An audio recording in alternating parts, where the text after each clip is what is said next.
Jadi kesimpulannya, bahwa kemudian desa adat ini memiliki hak otonom, itu tetap dihormati, tetap dijaga, itu di dalam konsep desa Mawacara. Jadi desa Mawacara ini bagaimana desa Dreste dan Kuna Dreste yang berlaku di desa adat itu tetap dijaga, dirawat, dan digunakan sebagai dasar di dalam pengambilan kebijakan yang dilaksanakan di desa adat itu sendiri. Tetapi majelis desa adat itu lebih mengambil peran di dalam bagaimana mengimplementasikan konsep atau sistem Bali Mawacara. Karena apa? Perlu diketahui bahwa desa adat ini mau tidak mau harus memiliki kemudian hubungan dengan desa adat yang lain. Harus kemudian diperhatikan bagaimana hubungan desa adat dengan pemerintah daerah. Nah, ini yang dulu sebenarnya masih rancu.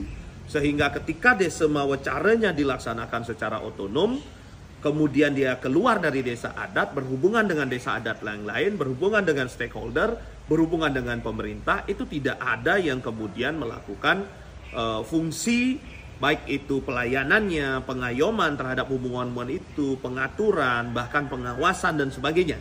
Nah, sekarang ini sudah jelas. Jadi ketika berbicara Bali Mawacara, maka di sana adalah tugas pokok dan fungsi dari majelis desa adat di dalam bagaimana memastikan bahwa setiap hubungan itu kemudian dilakukan dengan baik, tidak menjadi satu ketika ada konflik, misalnya seperti kalau dulu ada sering batas wewidangan ya yang disebut sebagai tapal batas dan sebagainya. Nah, sekarang bisa dilihat sudah banyak sekali berkurang gitu ya. Jadi konflik-konflik seperti itu. Kemudian hubungan juga dengan pemerintah segala macam itu diatur sedemikian rupa agar kemudian tetap bisa menghormati hak otonom yang dimiliki oleh desa adat. Nah, satu lagi, kita tidak bisa memungkiri kita berada dalam wilayah Negara Kesatuan Republik Indonesia atau NKRI. Sehingga konsep negara Mawatate ini juga tidak bisa kemudian kita kesampingkan gitu. Sehingga betul-betul desa Mawacara, Bali Mawacara, dan negara Mawatate itu bisa terimplementasi, kita tetap bisa mengatur daerah kita dengan hak otonom yang dimiliki oleh desa adat, tetapi juga kita tidak kehilangan ruh persatuan antar desa adat di Bali, desa adat dengan pemerintah daerah, dan desa adat dengan stakeholder di Bali. Dan kita juga tidak bisa mengesampingkan bahwa kita berada dalam wilayah NKRI segala, sehingga konsep negara Mawatate itu juga menjadi salah satu konsen. Nah, inilah peran MDA, di mana MDA atau Majelis Desa Adat ini melakukan tugas dan fungsinya di dalam bagaimana memastikan ini berjalan baik dan berimbang.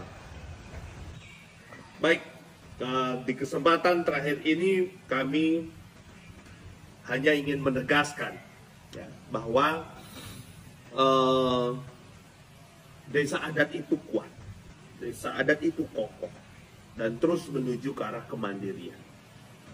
Majelis Desa Adat sangat berkomitmen untuk kemudian melaksanakan tugas pokok dan fungsi yang diemban berdasarkan Perda 4 tahun 2019 tentang Desa Adat di Bali.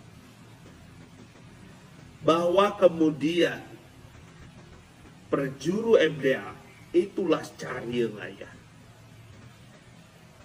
Dari total 73 perjuru, yaitu memiliki satu di MDA provinsi ya, 73, kemudian ada di kabupaten itu 45, ada di kecamatan itu 177 171 ya, 171 di kecamatan itu yang ayah itu memang sudah memiliki satu komitmen yang kuat untuk kemudian bagaimana berkontribusi, ikut serta di dalam ngajegang, melestarikan tradisi, adat, budaya yang tersemai di dalam cawan atau wadah desa adat itu. Itu yang pertama. Yang kedua, kami sampaikan bahwa komitmen kami, siapapun presidennya, siapapun gubernurnya, siapapun wali kota atau bupatinya, siapapun kepala-kepala lembaga pemerintah, lembaga negara, MDA itu pasti akan membantu. Pasti akan membantu. Jadi karena kami tidak akan kemudian berkonfrontasi, itu tidak ada. Pasti kami akan membantu. Jadi komitmen kami untuk Bali, untuk desa adat, maupun untuk NKRI itu sama. Yang ketiga, bahwa kemudian jangan pernah meragukan MDA, Majelis Desa Adat ini, tidak akan menjadi alat politik. Dan tidak akan pernah menjadi alat politik. Ini perlu kami tegaskan. Ini sudah menjadi satu komitmen bagi kami. Nah, ini penting untuk kita ketahui bersama, dan kami juga menghimbau, memohon kepada seluruh keramba desa adat untuk tidak mudah terhasut, tidak mudah terpancing, tidak mudah terprovokasi, tidak mudah diadu domba. Apalagi oleh oknum-oknum yang berpikir bahwa dia sedang membela desa adat. Padahal dia ingin mendegradasi keberadaan desa adat. Ini sangat perlu untuk kita waspadai bersama. Dan sangat perlu untuk kemudian kita bisa menangkal itu dengan mendapatkan informasi yang benar. Dan kami siap untuk itu. Hadir untuk keramba desa adat, hadir untuk desa adat Subali, untuk memberikan satu informasi-informasi yang benar. Baru saja di tanggal 5 Agustus kemarin, desa adat melaksanakan paruman bersama dengan MDA, yaitu paruman MDA, Majelis Desa Adat. Ya, paruman agung Majelis Desa Adat. Ini paruman yang besar, paruman yang melibatkan seluruh desa adat di Bali. Dan pada paruman itu, di 1.500 desa adat, itu sudah kemudian bisa menentukan, memilih Bendesa Agung dan Perjurunya di MDA Provinsi Bali.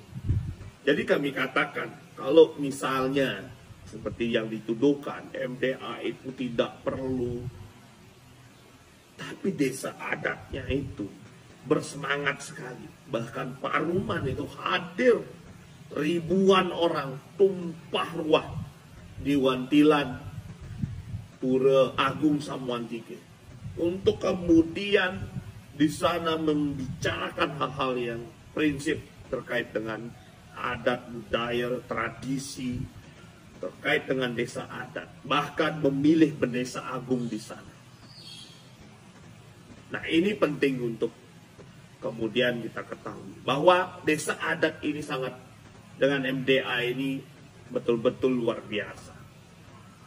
Ya, menjadi satu paiketan, menjadi satu pasikian, ya, bersatu, kemudian untuk bagaimana bersama-sama menjaga Bali, menjaga warisan-warisan leluhur yang kemudian membuat Bali ini selalu istimewa. Demikian dari saya, sekali lagi terima kasih, semoga bermanfaat. Dan saya tutup dengan Parabos Santi. Om Santi, Santi, Santi.